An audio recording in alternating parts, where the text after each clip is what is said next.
Arasaka sekarang hanya berdua dengan Ardina.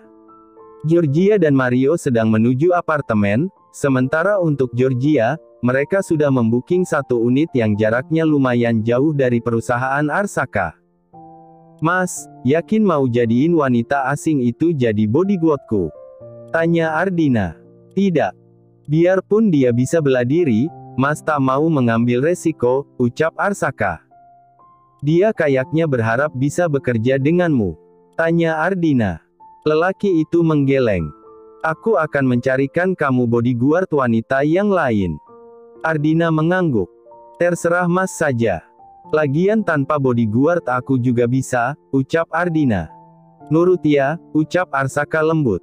Ardina mengangguk. Sementara itu, di apartemen yang baru dihuni Georgia, Georgia dan Mario sedang melihat-lihat sekeliling ruangan apartemen. Apa Anda suka? Tanya Mario. Lumayan nyaman. Tapi, tak adakah yang lebih dekat dari perusahaan milik Tuan Arasaka? Di sini kan lumayan jauh, ucap Georgia. Mario menghela nafas. Ada apa dengan wanita ini? Apa ingin mendekati tuannya? Sementara ini yang dapat kami bantu, Nona, ucap Mario. Georgia mengangguk. Sementara dia menurut saja. Dia memandang Mario yang melihat ke arahnya. Sebenarnya dia merasakan sesuatu yang aneh dalam dirinya ketika berdekatan dengan Mario. Namun dia gengsi. Dia ingin memiliki lelaki yang lebih hebat dari Mario. Dia butuh pelindung kuat agar aman di negara ini dan jika kembali nanti, dia sudah punya kekuatan untuk melawan musuhnya. Tuan Arden tak akan bisa mengganggunya, apalagi yang lain. Sementara itu, Mario sedang berperang dengan hatinya. Dia sendiri belum yakin apa ia benar-benar suka atau hanya kagum saja. Dia jadi ingat pesan Aditya untuk agresif. Namun ia merasa itu bukan gayanya. Lagian yang Mario lihat, Aditya sendiri dingin terhadap perempuan. Untuk apa dia mengusulkan hal itu? Tapi mengingat Aditya, dia tak heran kalau wanita tergila-gila padanya meski bersikap dingin pun. Aditya memiliki wajah tampan rupawan, tinggi dengan bodi atletis, punya harta banyak, dan sangat menyayangi istrinya. Siapa yang tak mupeng ingin memilikinya? Sementara dia, seujung kuku Aditya pun tak ada. Mario menghela nafas. Tuan, seru Georgia. Mario tergagap. Oh, iya, Nona Georgia. Tanya Mario cengok. Oh, Anda melamun, ucap Georgia tersenyum datar. Nona, saya pamit. Koper Anda sebentar lagi akan diantar ke apartemen ini. Jika ada apa-apa, jangan sungkan menghubungi saya, ucap Mario. Baiklah, jawab Georgia datar. Wanita yang dingin, gumam Mario dalam hati. Mario turun ke lantai bawah. Sampai 3 lantai di bawahnya, lift terbuka. Seorang wanita masuk. Wanita itu tampak kacau. Jejak air mata terdapat di mata sayunya. Mario memperhatikannya. Merasa tak asing dengan wanita itu. Cynthia. Seru Mario ketika mengingat siapa wanita itu. Wanita itu menoleh dan tersentak melihat lelaki yang ia kenal dulu. Kak Mario, ucap Cynthia bergetar. Sungguh ia tak ingin bertemu dengan seseorang yang ia kenal dalam keadaan seperti ini. Apa kabarmu, Cynthia? Tanya Mario. Baik, Kak, ucap Cynthia terbata. Kamu tinggal di sini atau tidak? Sentak Cynthia. Mario terkejut. Maaf, ucap Cynthia tersenyum kecut. Terjadi keheningan. Dua-duanya tak tahu harus berbicara apa. Cynthia sendiri sedang malas berbicara. Lift terbuka. Duluan, Kak, ucap Cynthia buru-buru berjalan menjauh. Mario hanya bisa bengong. Dia berjalan menjauh dari lift menuju mobilnya di parkir. Ada apa dengan Cynthia? Gumam Mario. Dia mengenal Cynthia sebagai gadis yang ceria dan cuek. Jika dia menjadi pendiam seperti sekarang, itu artinya wanita itu sedang ada masalah yang berat. Aku harap tak ada hal buruk yang terjadi padamu, Cynthia, gumam Mario yang termenung di dalam mobilnya. Mario menjalankan mobilnya. Sementara Cynthia, dia duduk di sebuah taman. Sejak kembali dari London 2 minggu lalu, ia harus menghadapi kenyataan kalau tunangannya bermain gila dengan sekretarisnya. Dia merasa miris. Selama ini ia pikir hubungan dengan kekasihnya baik-baik saja. Kekasih yang bernama Fajar itu selalu bersikap manis. Rupanya lelaki itu menyembunyikan kebusukannya. Dia teringat Andini, teman lama saat bekerja di Smartindo Group. Apa kabarnya sekarang? Apa sudah punya anak sekarang? Terakhir dia bertemu saat menghadiri pernikahannya dengan bos mereka, Aditya. Dia mencoba mendial nomor ponsel Andini. Aktif. Assalamualaikum, ucap Andini. Waalaikumsalam, ucap Cynthia. Maaf, ini siapa ya? Tanya Andini di seberang telepon. Cynthia paham jika Andini tak mengenalinya. Dia memakai nomor baru. Nggak kenal aku. Ucap Cynthia. Andini di seberang sana mengingat-ingat. Kayak kenal suaranya. Ia pun terbelalak. Cynthia. Seru Andini girang. Hei, ngilang kemana kamu? Pergi nggak bilang-bilang. Aku nyariin kamu, katanya ikut kakakmu ke London. Benarkah itu? Tanya Andini. Maaf, aku memang ke London. Nggak sempat ngasih kabar karena mendadak, ucap Cynthia meringis. Ia senang Andini masih mengingatnya. Wika apa kabarnya? Tanya Cynthia. Baik. Dia sudah menikah dan lagi hamil sekarang, ucap Andini. Cynthia menghela nafas berat. Rupanya hanya dia yang kini masih bermasalah dengan percintaannya. Kamu di mana sekarang? Mampirlah ke rumah, ucap Andini. Baiklah. Besok aku main ke sana. Siapin makanan yang banyak, ucap Cynthia. Tentu saja, ucap Andini. Ya, sudah. Aku tutup sekarang. Aku ada pekerjaan, ucap Cynthia berbohong. Baiklah. Sampai jumpa besok pagi, ucap Andini sumringah. Klik. Cynthia mematikan sambungan teleponnya. Dia menengadahkan wajahnya ke atas. Sejak dulu dia selalu tak beruntung dalam hal percintaan. Bertemu lelaki brengsek. Ia lelah. Ponsel Cynthia berbunyi. Nomor asing. Wanita itu memilih mengabaikannya. Ia memandang ke kejauhan. Tempat yang ia datangi adalah taman yang indah. Namun entah kenapa hatinya masih saja sesak. Ponsel kembali menyala. Satu nama lelaki yang tak sudi lagi ia temui. Ia lupa memblokir nomornya. Ia abaikan sampai panggilannya berakhir dan cepat-cepat ia blokir nomor lelaki brengsek itu. Lagian untuk apa lelaki itu menghubunginya? Apa ia harus kembali ke London saja? Cynthia bangkit, merasa sia-sia saja ia berada di taman itu. Ia melangkah mendekati mobilnya, namun baru berjalan beberapa langkah, ia terkejut melihat Mario berdiri di depannya. Boleh aku minta tolong? Tanya Mario. Apa, Kak? Tanya Cynthia. Aku sedang suntuk memikirkan pekerjaan. Bisa temani aku duduk di sini? Pinta Mario. Cynthia ingin sekali menghilang. Saat ini yang ia inginkan hanya kamarnya. Ayolah. Kita sudah lama nggak ketemu, ucap Mario. Tapi, aku sedang buru-buru, Kak, ucap Cynthia. Mario mendekat. Ia menarik tangan Cynthia. Aku nggak menerima penolakan, ucap Mario memaksa. Cynthia kesal. Sejak kapan lelaki ini berubah jadi pemaksa? Nggak usah cemberut. Nanti cantiknya hilang, ucap Mario. Sudah pintar ngegombal sekarang ya, Kak, ucap Cynthia mencibir. Aku butuh teman ngobrol. Mumpung kamu di sini. Temani aku, ucap Mario. Cynthia menghela nafas. Ia malas berdebat dengan lelaki ini. Tenaganya seolah terkuras habis. Ngomong-ngomong, di mana kamu tinggal sekarang? Tanya Mario. Aku menempati rumah kakakku, ucap Cynthia. Kakakmu memang belum berkeluarga? Tanya Mario. Cynthia menggeleng. Dia sudah 2 tahun dan menetap di London dengan keponakanku, ucap Cynthia. Mario manggut-manggut. Cynthia memandang ke depan. Mario menyentil keningnya. Au, sakit, Kak. Main sentil aja. Dasar. Nggak berubah dari dulu, ucap Cynthia. Memang dari dulu aku begini. Makanya nggak ada yang mau kunikahi, ucap Mario. Cynthia tiba-tiba tertawa melihat tampang memelas Mario.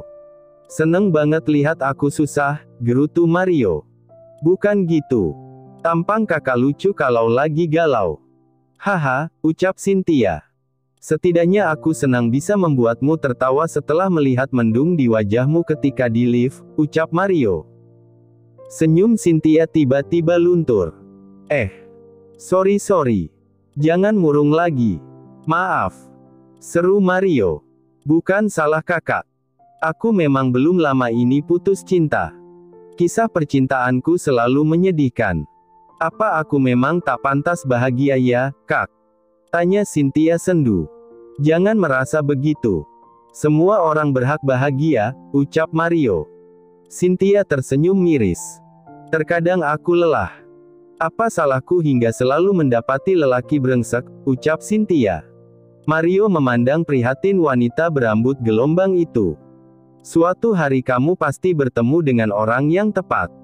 Asal jangan terjebak dalam lubang yang sama aja, ucap Mario. Masalahnya aku selalu terjebak dengan lelaki brengsek. Dari yang benar-benar brengsek hingga lelaki yang kupandang baik dan bermulut manis, nyatanya juga brengsek, ucap Cynthia. Cintai dirimu, Cynthia. Aku yakin kamu bukan perempuan bodoh yang tak dapat menilai orang. Jika kamu nggak yakin orang itu baik atau buruk, ya jangan sekali-kali kamu menjalin hubungan dengannya. Jangan memaksakan diri. Seru Mario pelan. Cynthia merenungi perkataan Mario. Apa benar dia seperti itu? Kak, boleh aku pergi sekarang? Tanya Cynthia. Baiklah. Minta nomor barumu, ucap Mario. Cynthia mengangguk. Mereka bertukar nomor ponsel. Kini Cynthia sudah berada di belakang kemudinya. Ia menjalankan mobilnya dan melambai ke arah Mario yang belum memasuki mobilnya. Andini bangkit setelah menemani Raihan tidur.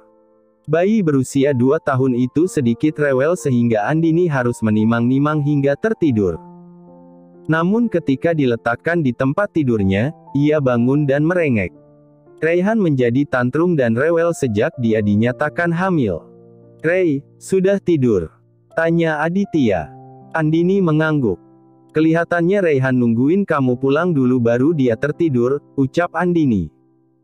Aditya terkekeh. Kamu masih mual? Tanya Aditya. Sedikit, Mas. Pakai sabun apa sih? Bau banget. Tanya Andini. Bau apa sih, Yang? Wangi gini kok.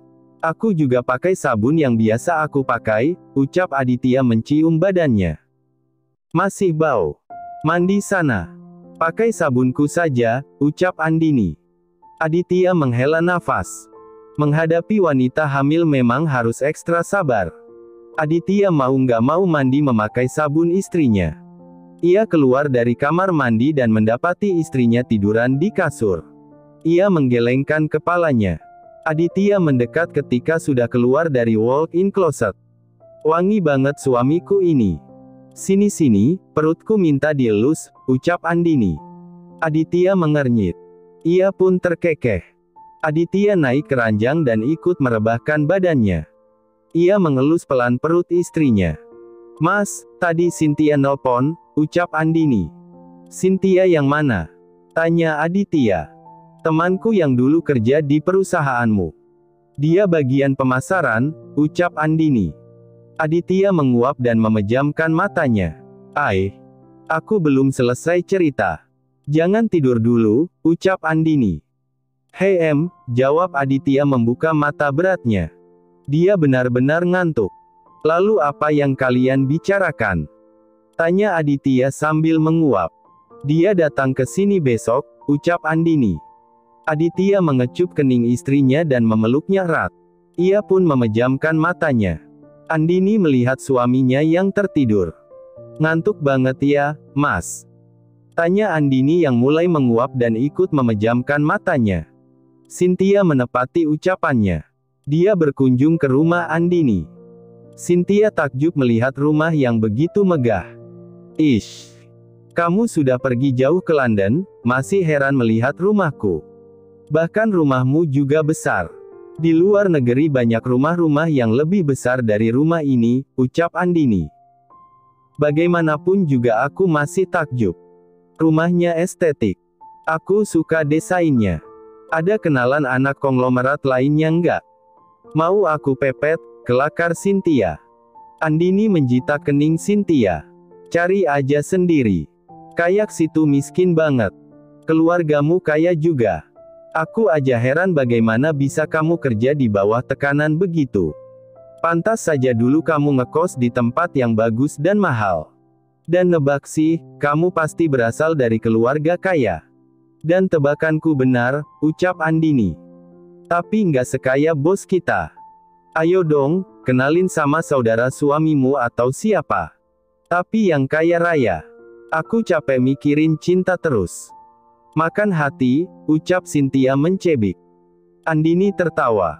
Aku selalu gagal dalam urusan cinta. Ingat putra nggak? Tanya Cynthia. Andini mengangguk. Kekasihmu, kan? Bagaimana dia sekarang? Kami putus. Dia bermain gila di belakangku. Padahal aku sudah percaya padanya. Kami bahkan merencanakan untuk menikah. Aku memergokinya ***** dia lelaki brengsek, ucap Cynthia hampir menangis. Andini memeluk Cynthia. Sudahlah. Jangan lama-lama terpuruk. Ini mungkin yang terbaik. Jika kamu tahu setelah menikah, kan kamu yang lebih sakit lagi, ucap Andini. Cynthia mengangguk. Dia juga nggak mau berlarut-larut dalam kesedihan. Hidupnya terlalu berharga untuk menangisi manusia tak tahu diuntung itu. Makanya kenalin aku sama siapa kek. Aku capek sakit hati terus, ucap Cynthia lesu. Sama paman angkat suamiku, mau nggak? Dia jomblo loh, ucap Andini terkikik. Kayak ada bau-bau nggak enak. Pasti pamannya suamimu sudah jompo ya? Tanya Cynthia. Sembarangan. Baru hampir kepala 4 kok, ucap Andini. Cynthia melongo.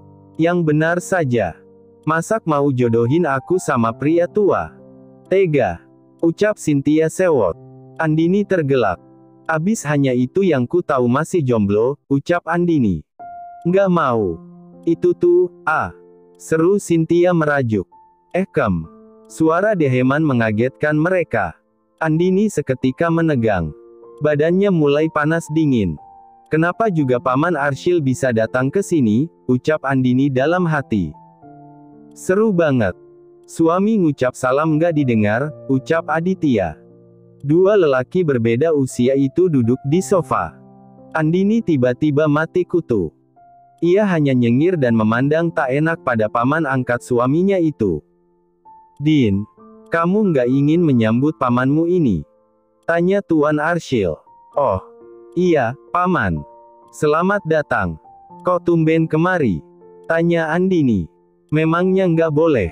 Tanya Tuan Arshil. Boleh kok, ucap Andini nyengir. Itu temanmu? Tanya Tuan Arshil. Iya. Cynthia, ini Paman Arshil. Pamannya suamiku, ucap Andini kikuk. Aditya menahan senyum melihat tingkah istrinya. Cynthia, Om, ucap Cynthia. Arshil. Paman angkat Aditya dan Andini, ucap Tuan Arshil. Cynthia bengong. Matanya tak berkedip melihat lelaki matang nan tampan dan berkarisma di depan matanya. Entah kenapa rasa sakit akibat ulah mantan kekasihnya menguap begitu saja. Wajahku memang tampan, Nona, ucap Tuan Arshil melebarkan matanya. Cynthia gelagapan. Ia melepaskan tangan Tuan Arshil cepat-cepat. Ia malu sampai memerah mukanya. Andini dan Aditya menahan tawa. Kenapa nggak bilang kalau paman angkat suamimu itu keren? Tanya Cynthia. Andini melongo. Siapa ya yang tadi abis sakit hati gara-gara putus cinta, sindir Andini. Cynthia terkikik. Kalau wujudnya keren begini, aku mau. Masalah umur masih oke lah, bisik Cynthia. Andini merotasi matanya. Cynthia terkikik. Mau minum apa, Paman? Tanya Andini. Kopi hitam saja kalau ada, ucap Tuan Arshil. Tentu ada, ucap Andini. Andini pergi ke dapur. Dia minta tolong asisten rumah tangga agar membuatkan kopi untuk tamunya karena Raihan bangun. Bayi menggemaskan itu menangis kencang dan belum reda tangisnya meski sudah digendong. Haus ya, sayang. Kita bikin susu ya, ucap Andini. Wah, anakmu gemesin banget, Din. Ucap Cynthia memegang pipi Raihan. Jangan dicubit. Seru Andini. Siapa yang nyubit? Orang mau nyium kok, ucap Cynthia. Dua wanita itu menuju ruang keluarga di mana ada Aditya dan Tuan Arshil. Wah, Raihan sudah bangun ya. Sini-sini gendong opa, ucap Tuan Arshil. Cynthia yang mendengarnya meringis. Masak dia suka sama om-om yang sudah punya cucu. Dia garuk-garuk kepala. Tapi lagi-lagi Cynthia terpana melihat bagaimana Tuan Arshil menggendong Raihan. Melihat gurat otot tangannya. Tampak manly. Cynthia menggelengkan kepalanya. Mengusir pikiran konyol dari kepalanya. Cynthia menenggak abis jus mangga di depannya. Haus banget ya? Tanya Andini. Cynthia nyengir. Andini geleng-geleng kepala. Nona Cynthia, berteman dengan Andini sejak kapan? Selama ini saya hanya mengenal Wika, ucap Tuan Arshil. Dek. Jantungku, kayaknya ada yang nggak beres dengan diriku, gumam Cynthia. Oh, itu sejak awal-awal Andini kerja di Smartindo Group. Saya dulu kerja di bagian pemasaran. Waktu itu Andini pulang malam, dan saya menawari menginap di kos saya karena takut kalau langsung pulang ke rumahnya. Takut ada apa-apa di jalan. Mana banyak begal, ucap Cynthia. Oh, kamu yang dulu ditaksir Indra ya? Wah, kenapa kamu ngundurin diri? Sekarang Indra malah mau nikah sama sahabatnya Ardina, ucap Aditya. Cynthia menganga tak percaya. Mimpi apa dia pernah ditaksir tangan kanan Aditya? Ah, itu hanya secuil kisah masa lalu. Indra juga sudah akan menikah. Jangan lupa mingkem, ucap Andini. Seketika Cynthia menutup mulutnya dan mendelik kepada Andini. Jahil banget sih sahabatnya itu. Mana ngomongnya kencang. Cynthia kan malu. Apalagi ada. Cynthia menggelengkan kepalanya kuat-kuat mengusir pikiran gila dari kepalanya. Gila. Apa lelaki tua ini pakai pelet? Kenceng banget auranya. Dia yang sebenarnya nggak suka orang pada pandangan pertama langsung dibuat mati kutu. Padahal sejak dulu dia tak pernah seperti ini, bahkan pada kekasihnya sekalipun. Apa otaknya sudah miring setengah? Gawat. Cynthia buru-buru pamit sebelum otaknya makin bermasalah. Di dalam rumah, Aditya meledek pamannya habis-habisan. Paman, mumpung ada yang naksir, pepet terus. Daripada wanita tadi dipepet orang, ucap Aditya.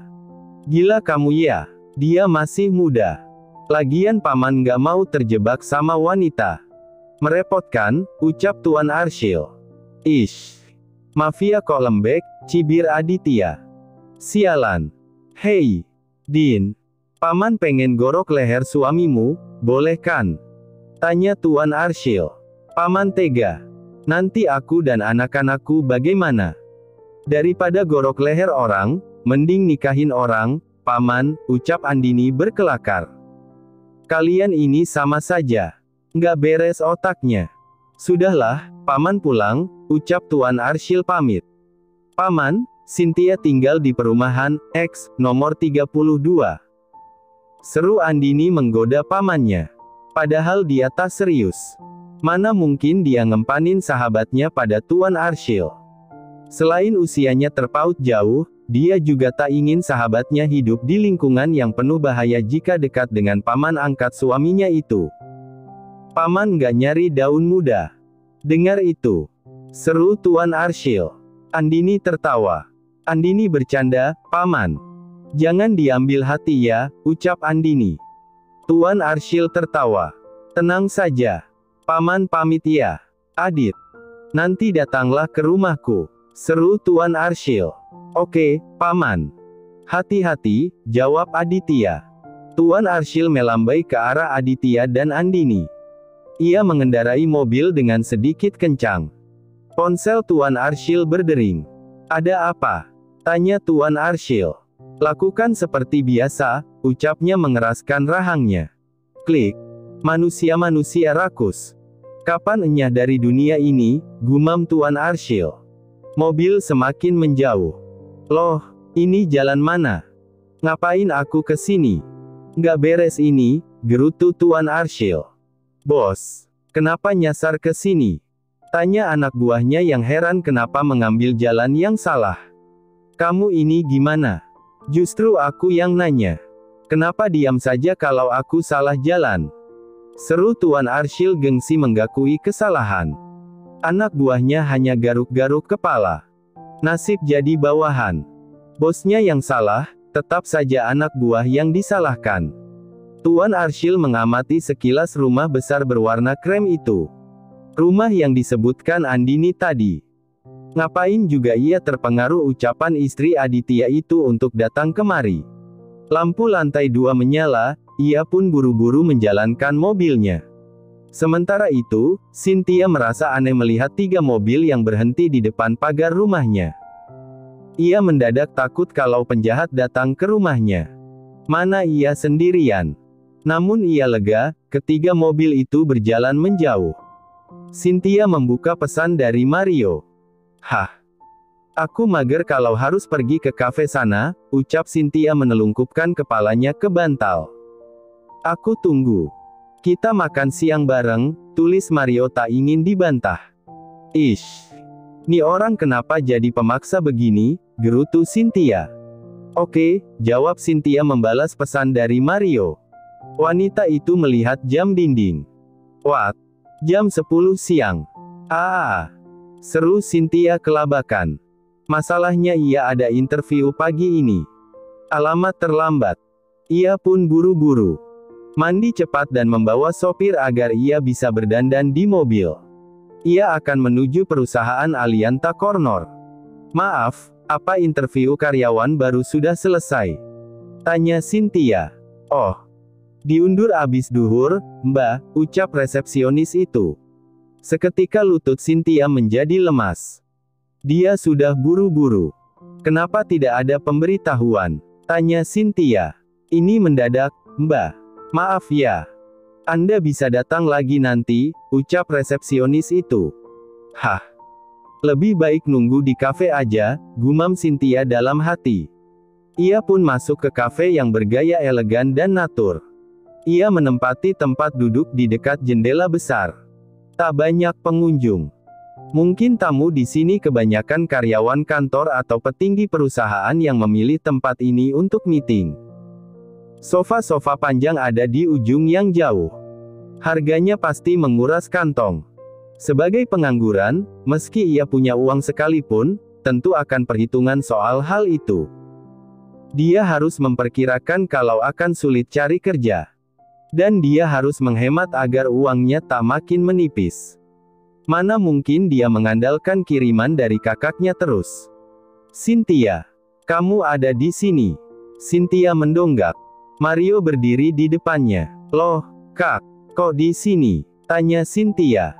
Ada meeting di sini. Baru saja selesai, ucap Mario. Cynthia mengangguk. Mario. Seru Arsaka. Bos. Nyapa teman lama. Kenalin, Cynthia, ini bosku, Tuan Arsaka, ucap Mario.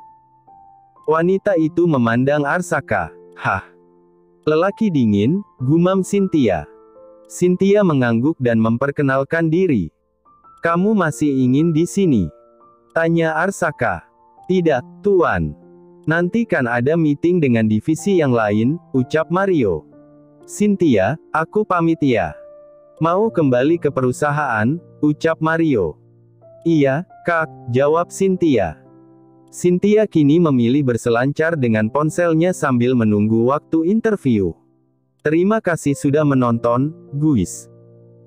Jangan lupa klik like jika kalian menikmati cerita ini, subscribe untuk update konten seru lainnya, dan tinggalkan komentar di bawah tentang apa yang kalian pikirkan atau cerita apa yang ingin kalian dengar selanjutnya. Dukungan kalian sangat berarti. Sampai jumpa di video berikutnya.